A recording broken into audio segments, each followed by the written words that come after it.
Bine v-am găsit, bine v-am regăsit, dragilor din Zodia Gemeni, oriunde v-ați afla. Bine ați venit tuturor pe canalul meu, Tarot Flor de Loto. Eu sunt Nina, pentru cei care nu mă cunosc, și ca de obicei mă bucur să vă am alături la fiecare lectură. Azi îi face lectura generală pentru perioada cuprinsă între 13 până pe 19 octombrie inclusiv, așa că toți cei care aveți Soarele, Luna, Venus, Ascendentul sau oricare alt aspect astral important pentru voi din harta voastră natală și care are legătură cu Zodia Gemeni, această lectură este de asemenea și pentru voi. Ca de fiecare dată, nu uitați, este totuși o lectură generală, așa că vă rog să luați decât acele mesaje care vor rezona cu voi.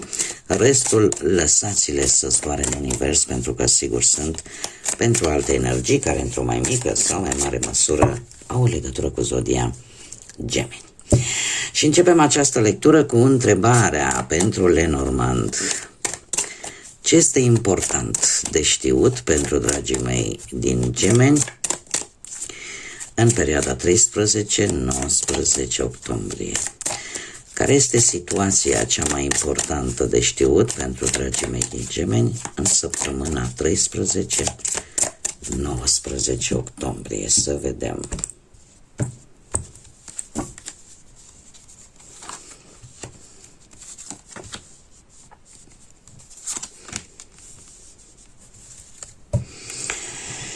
Hei, ce este important pentru voi de știut, dragilor? Nu știu dacă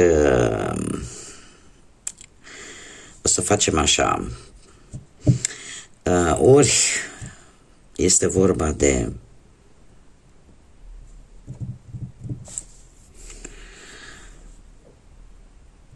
ideea de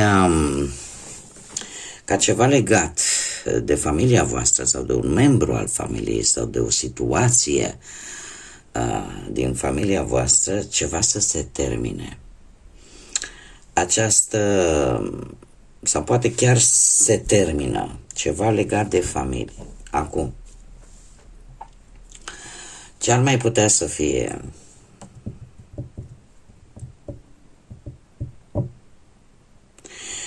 Ar mai putea să fie și varianta în care, de exemplu,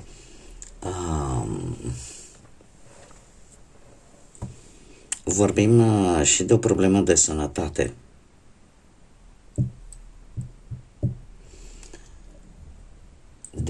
În sfârșit ceva se închide relaționat cu sănătatea. Ceva se termină, se finalizează cu ceva legat de sănătate. Poate că ați avut o sănătate un pic mai șubredă în ultima vreme și e momentul în care ceva plăcut să mai vă vină și pe partea asta. Dar ceva se va finaliza. Ori o situație, dar e ceva care vă creează, cum să spun eu, o anumită plăcere. Posibil să fie chiar și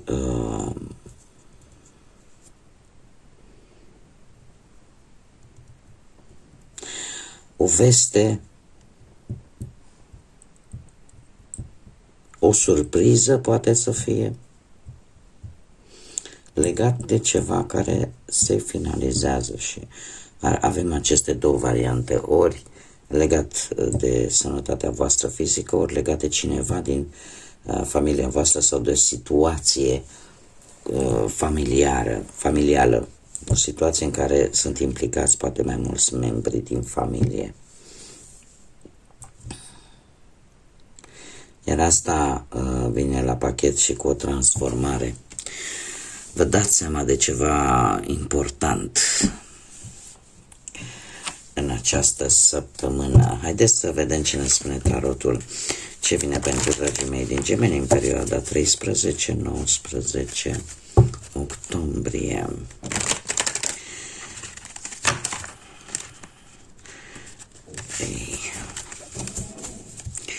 Deci ce vine pentru dragii mei din Gemeni în perioada 13-19 octombrie, atât pe plan profesional, financiar sau sentimental.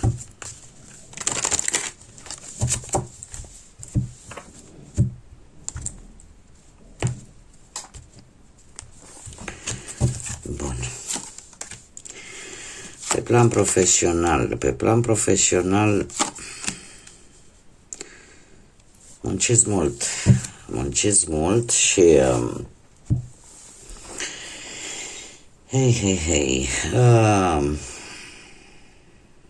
poate că de curând cu acest 4 de bâte tu ți-ai îndeplinit oarecum un obiectiv pe planul ăsta al muncii. Nu știu dacă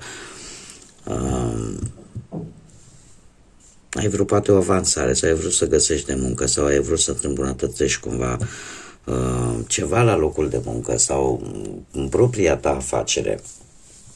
Ai avut un plan, ai avut un obiectiv pe care se pare că într-un fel sau altul cumva ți l-ai atins. Doar că această săptămână vine într-adevăr cu destul de multă muncă și mai multă muncă, chiar o supraîncărcare, spune, în care tu vrei să vezi dacă într-adevăr eforturile îți vor fi recunoscute sau nu. Pentru unii dintre voi, eu aș zice că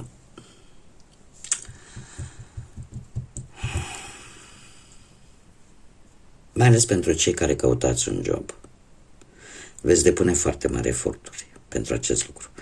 Și trebuie să vă spun cu acest 6 de monede că sunt șanse ca acest lucru să se întâmple. Să găsiți un loc de muncă și paradoxal, adică cumva acest efort va da rezultate. Acest efort și toată această supra-solicitare pe partea asta muncii va da rezultate benefice. Și chiar dacă poate vă vine greu a crede, dar este cumva și ceva karmic aici. Probabil că la rândul vostru, de-a lungul vieții voastre până în prezent, nu contează cât este ea de mare până în prezent viața voastră, dar ați făcut gesturi care acum vi se întorc înapoi și se întorc într-o manieră pozitivă. Poate că voi ați ajutat la un moment dat pe cineva, știți cum e cu karma, da? Energia pe care o emitem în univers, la un moment dat, acea energie vine foarte încărcată înapoi și se încarcă de 2-3 ori mai mult. Da? Cam asta ar fi definiția karmei. Așa că la voi, dragilor, toate aceste eforturi vor da rezultate pozitive, indiferent că vorbim de o afacere proprie, că vorbim de faptul că poate sunteți angajați sau că sunteți în faza în care căutați de muncă. Ceva se va întoarce la voi înzecit. Așa că ori apar îmbunătățiri, ori apar o creștere cu ajutorul altor persoane la care poate nici voi nu v-ați fi așteptat sau pur și simplu în sfârșit veți găsi ceva de muncă poate mai bun decât v-ați fi așteptat voi. Mergem mai departe pe partea asta a banilor, a situației financiare. Hei, dragii mei dragi, pe partea asta a banilor,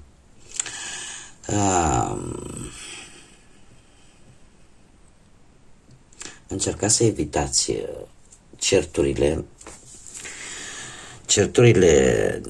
legate de bani în această perioadă, pentru că mie mi-apar aici posibile conflicte. Cu toate că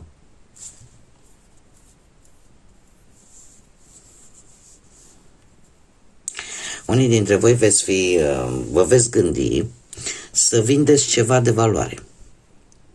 Să vindeți ceva de valoare și în felul ăsta cumva să vă mai redresați, să vă mai clarificați un pic situația asta financiară.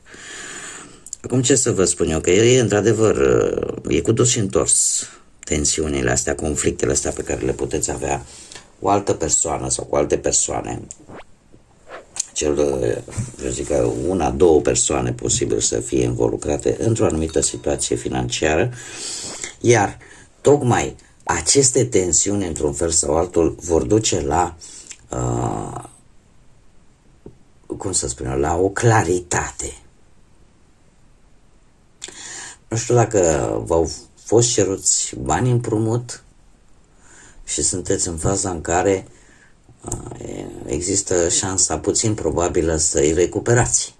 Sau vreți să faceți o anumită cheltuială destul de mare și cineva nu este tocmai de acord. Aici ceva se întâmplă, aici se află ceva ce voi nu știți. Ori un anumit scop legat de bani, ori pur și simplu voi vă dați seama exact cam care este situația voastră financiară din aceste discuții. Posibil niște discuții în contradictoriu. Ce este foarte interesant, totuși avem un 10 de cupe. Un 10 de cupe care poate vorbi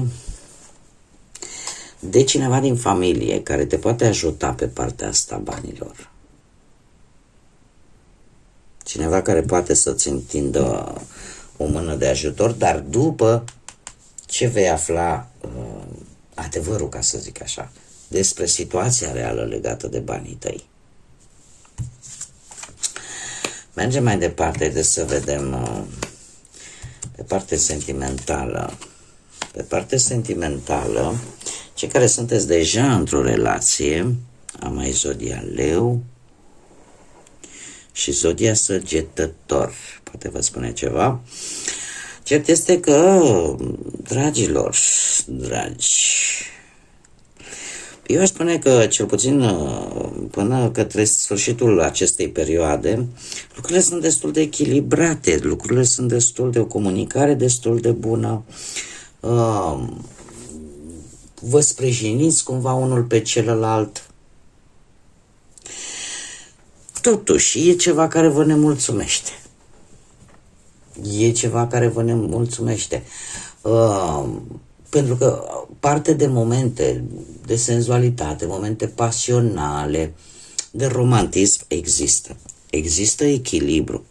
Și totuși, către sfârșitul perioadei, am un 4 de cupe. E ceva care o să vă necăjească. E ceva care, să zicem așa, se pierde oarecum. E ceva care parcă nu mai este hrănit ca înainte. Sau unul dintre voi e mult mai atent la propriile necesități și mai puțin la necesitățile celuilalt. Și lucrul ăsta se va vedea. Dar așa, pe general, nu apar schimbări majore pentru cei care vă aflați într-o relație. Cei care sunteți singuri, prieteni, dragii mei, nu știu dacă veți avea șansa în această săptămână să cunoașteți ori o energie dintr-o zodie de foc, mai precis zodia Leu, ori o energie din elementul aer, da? Dintr-o zodie de aer, Gemeni, la fel ca și voi, sau Balanță sau Vărsător. Care este ideea cu acest 3 de monede? E posibil ca această energie să vă atragă atenția, ori poate chiar la locul de muncă să fie cineva nou pe acolo, sau poate chiar în timp ce voi umblați după niște documente, după niște acte, sau umblați să vă găsiți de muncă și să apară această șansă. Este ceva care într-adevăr va duce foarte mare pozitivitate. O să vă simțiți așa un pic cum să spune, foarte pozitiv, foarte bucuroși. Aveți senzația că acest lucru îți va schimba în sfârșit viața într-un mod foarte pozitiv. Că putem vorbi ori de voi, de atitudinea voastră, da? Pentru că e o zodie de aer, vă poate reprezenta foarte bine și pe voi, sau vorbim de această energie care poate avea sau nu conexiuni cu zodiile de aer. Îmi spune că este cineva destul de intelectual, este o energie destul de intelectuală, fermă. Eu spune că dacă vorbim de o femeie, poate să fie o femeie cu caracteristici ușor un pic masculine, foarte luptătoare,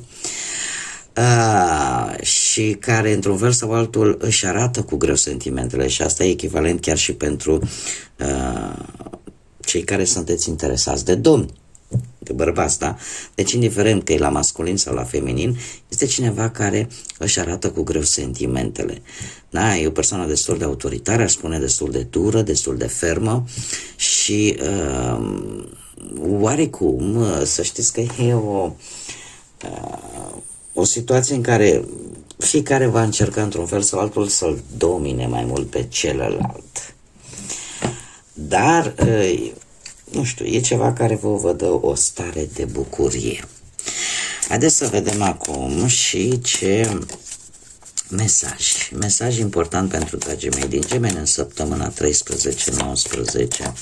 octombrie. Opa!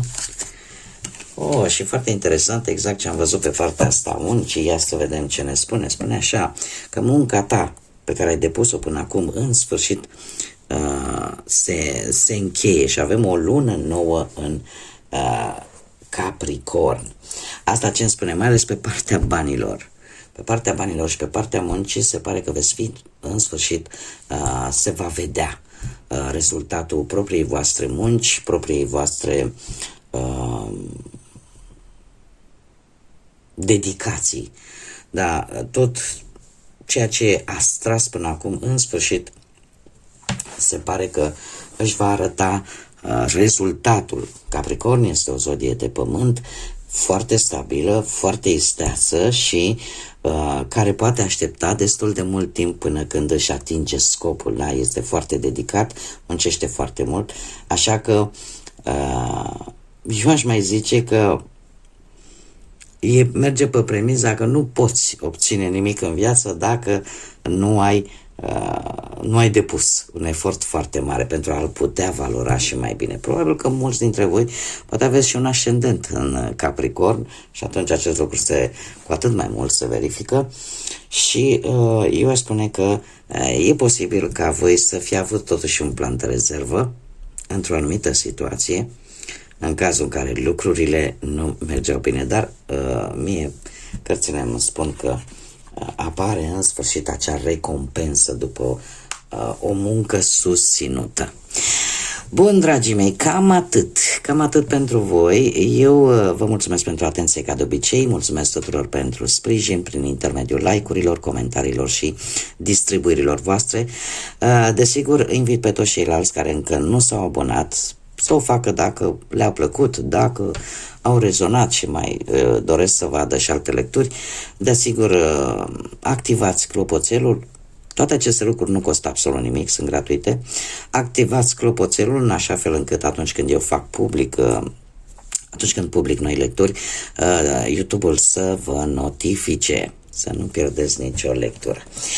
Bun, dragii mei, până data viitoare când ne vom reîntâlni, o săptămână minunată, o săptămână cu multe realizări și cu multe satisfacții. Așa că până la următoarea lectură, numai bine, multă energie pozitivă și desigur să fiți iubiți, dragilor.